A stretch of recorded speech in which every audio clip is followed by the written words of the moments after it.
Hey everybody, it's JerganJaze. Hopefully today with this art explanation, I realized looking back over the next one that after about the first minute or so, I seemed like depressed and just like really low energy and just like, hey guys, we're just this is this and look at that color and stuff like that. So not to like change my personality or anything like that, but just going to try to like be a little bit more energetic about it and stuff like that. Also, if you don't know, I'm on Twitch, obviously. Link for that's below. Our Instagram is below. All that good stuff. Help me out, give me a like, give me a sub, all that good stuff. I really appreciate it. All right, without further ado, let's get into this. So today we are exploring a commission that I really recently did. I'm actually in the second half of this commission right now. I did this like as a profile picture, and then now I'm working on the same character but just done as a poster, so it's a full body thing, and that's been going really well, and I've been really happy with how both of them have turned out so far. I'm still working on the full body poster thing. Anyways, so with this, the idea of it was that it was the Japanese god Fujin, which those of you who don't know, that's like the Japanese god of wind. And the person who commissioned me to do this was wanting him to be kind of have aspects of a Gundam, like the mech kind of a thing. So you can see I have some reference photos pulled up just from Fujin and Gundam, and I'd sketched around because I'd never really like way before this on my sketch pad and stuff. You might have seen my post on that on Instagram or something like that. But with the Gundam, just trying to figure that out because I've never handled something like that before that was just all robotic. And especially with those like big chunky shapes, I hadn't really ever dealt with something like that. So I mean, I think the practice translates well over into the profile picture, and then also specifically the the poster. So what I decided doing for this, as you can see, I'm kind of sketching this in, is I wanted to make like old school like Sengoku Jidai type armor, type Japanese armor, but then having like the Gundam aspects of it infused. So you see bits here that like really heavily reference the Gundam armor, like with the, I mean, obviously this is all helmet here and stuff like that, with the front little headpiece here in the middle of the face kind of a thing.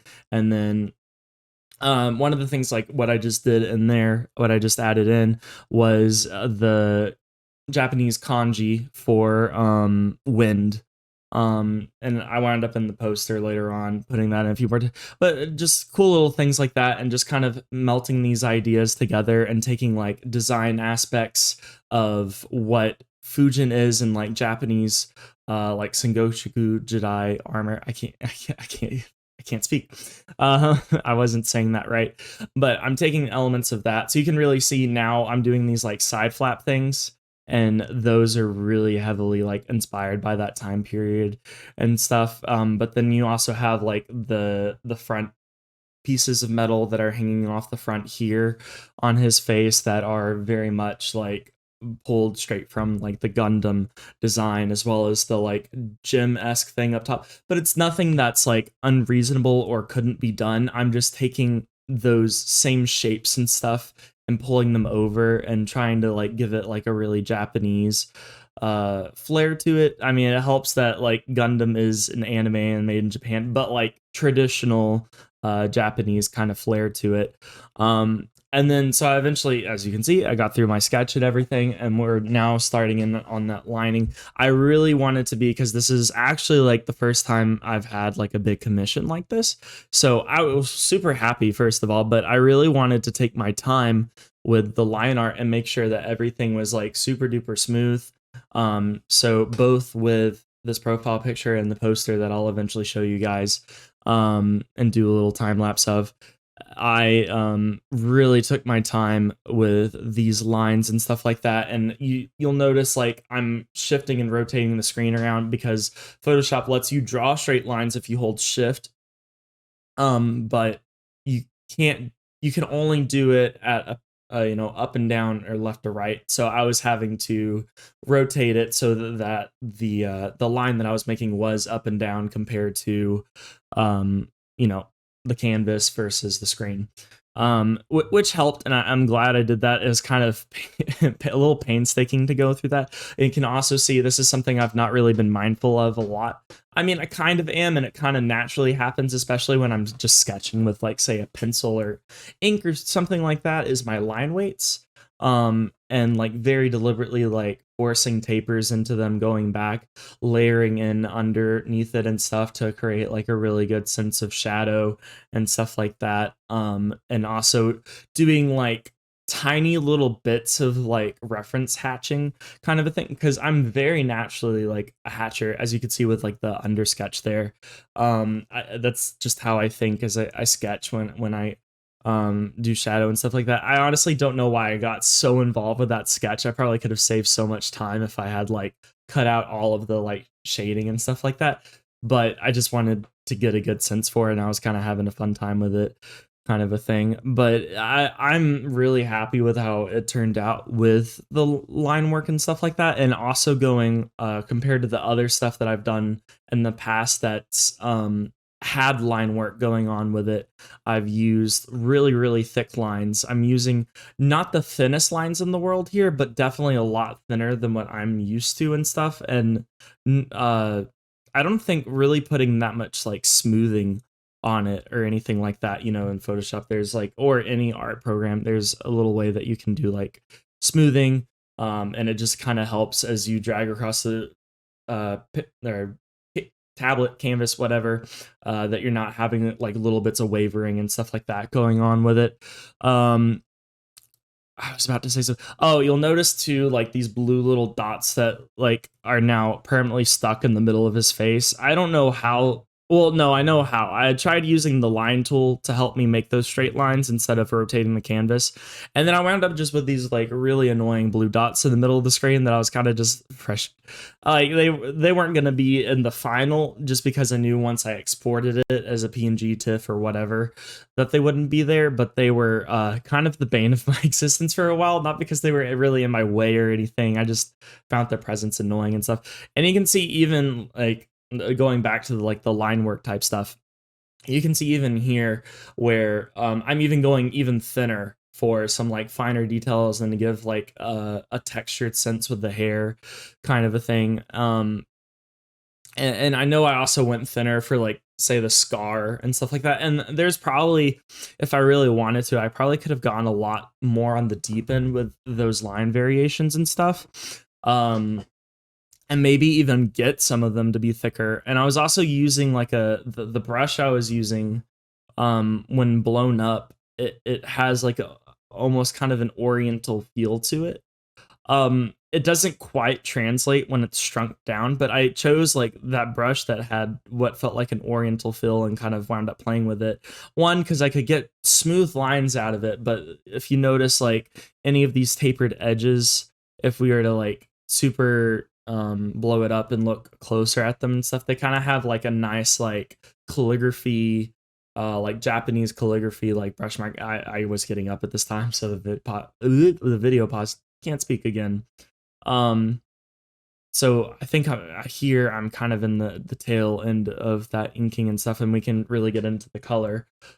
With the color, I kind of went back and forth with, not back and forth. That sounds like we were arguing. We were discussing for a little bit what to do for the color. And originally I wanted red because that's like a I don't know, more ragey, passionate. I wanted like kind of a reddy purple that was desaturated. That red ragey, not reggy, ragey kind of sense to it. I kind of wanted in here. But traditionally, as I was told by the person who commissioned this to me, traditionally, his color, Fujin's color is like green, and his brother, I believe it is red, so it's kind of like complementary colors for the both of them. So you can see me here, I was trying to just figure out like a green that I was pretty happy with. I think I might even change it again, but granted, this might be it. And I know I put a lot of shadow and stuff, and you can even see that I went on ahead and like for a second there popped up like a highlight layer and was playing around with those colors. So I'm doing like I'm playing around with my lighting a little bit too and stuff once we get into the shading and stuff of like top down lighting, but more on that later.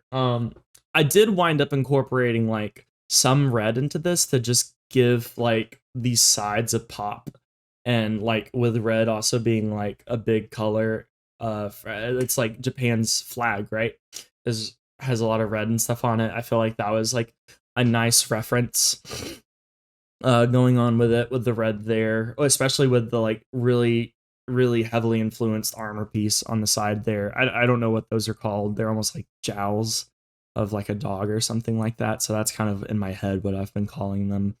And then even what I would decided to do this like kind of subtle gradation going upward, so like different colors and things that I knew were going to repeat themselves going up, like this gray that I'm laying in because I didn't like this blue. This gray that I'm laying in, I do saturate it a little bit more like into that blue, and then I alleviate and lighten it a little bit. And you see I put that same gray on the spikes, but made it a little lighter, and then the same gray again on the little like diamond piece up top, just because it gives it that sense of like the light coming down across it, and it's like a very it's not a super gradual thing, but once everything else is layered on and stuff with the highlights and shadow and everything like that, it kind of gives a nice effect to it. I actually learned, surprisingly enough, this kind of gradual gradation sort of effect through Grian, who's like a Minecraft YouTuber and stuff, and his builds and stuff like that is because he has experimented a lot with his builds of that kind of like gradation. So he'll slowly transition his block palette that he's using from like white at the very top to black at the very bottom with a lot of in between kind of a thing. And this was a very subtle take on that, and the first time I've ever like tried playing around with it. And it doesn't, again, it's not like a huge pop or anything, but it's just a nice subtle thing that kind of helps. And then you see me here like and as I've been doing like some of this like shading work and stuff like that, I'm with parts of it very deliberately showing like the brush's texture and stuff going on. Again, I'm using like that I think actually no, this is a slightly different brush, but still one that I've thought looked kind of oriental in a sense. And had a little bit of like tooth to it at the end as it tapered off and stuff. So I'm very deliberately leaving some of those tapers on there to again give that kind of like traditional feel, despite this being like, a very like cartoon render of the drawing. So I think I'm almost done with these highlights. Oh yeah, I completely forgot to like color those little bits in with the yellow there.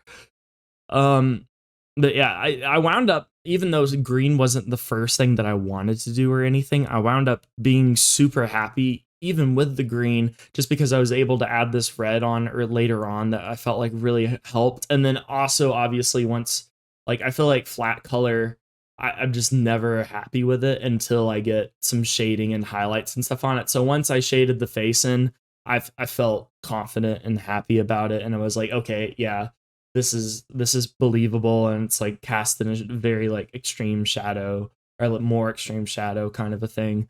And especially when these highlights come in and I darken up the background and stuff, and I wind up doing like not an actual gradient map, but kind of a gradient map um to just darken up going up again, that whole gradual gradient thing I was talking about, playing around with and just enforcing that a little bit more.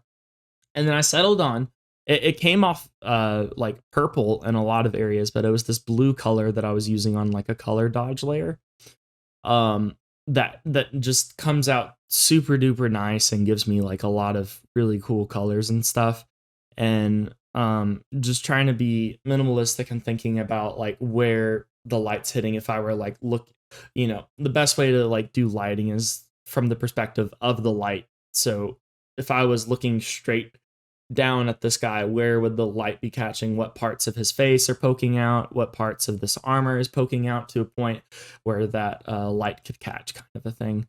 And I think, yeah, I think we're pretty much done there. Have it signed all the way down there at the bottom and stuff like that. Once again, thank you guys for watching and everything. I'm going to switch back over to just my webcam here. There we go. Thank you guys for watching. I hope you like these, me talking about like my process and everything. I'm also planning on tomorrow, if you're interested, it's going to be the same piece, but it's just going to be like a 3-minute time lapse of it, or a little over 3-minute time lapse that's going to go up, because it's super easy for me to make that really quick, kind of a thing. But I still hope you enjoy the process, talk and stuff like that. It's something that I enjoy doing, because it's granted, this is only my second one, but when I get to talk about this, or I get to do like a critique at school or something like that, like it very much helps you be able to explain why you made a decision that you did, and then kind of look back and maybe even find out a better decision than the one that you had just made. So with that being said, once again, please like the video and stuff like that. Subscribe if you haven't already, all that good stuff. Check me out on Twitch. We do a lot of art over there, games, stuff like that. It's usually a pretty funny time, I think. And check out all my other stuff that I have going on. And yeah, I'll see you guys later. Thanks for watching, and praise the chair.